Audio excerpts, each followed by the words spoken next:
Orleans Parish District Attorney Jason Williams has refused to prosecute former UFC fighter Nate Diaz, who was arrested in April after allegedly rendering a man unconscious with a chokehold during a tussle on Bourbon Street.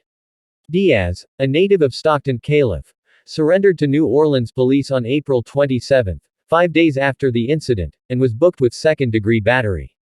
Had Diaz been charged and convicted of that felony offense, he could have faced up to 8 years in state prison.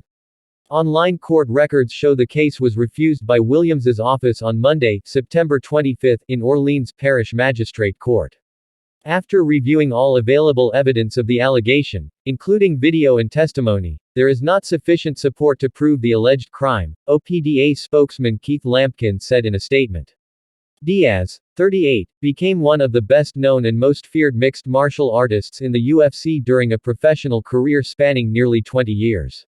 According to the NOPD, and a video clip widely shared on social media, Diaz attended an April 21 boxing match in New Orleans and then got involved in an altercation with another man in the 400 block of Bourbon Street hours later at 2:10 a.m.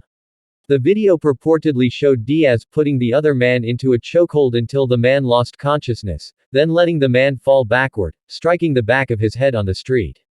The NOPD said officers arrived to disperse a crowd at the scene of a large altercation, but Diaz had already left. A witness alerted the officers to a white male subject who was believed to be unconscious, the NOPD said in a statement on April 22.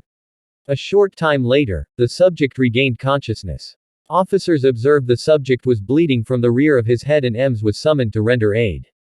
After investigation, an arrest warrant was issued for Nate Diaz.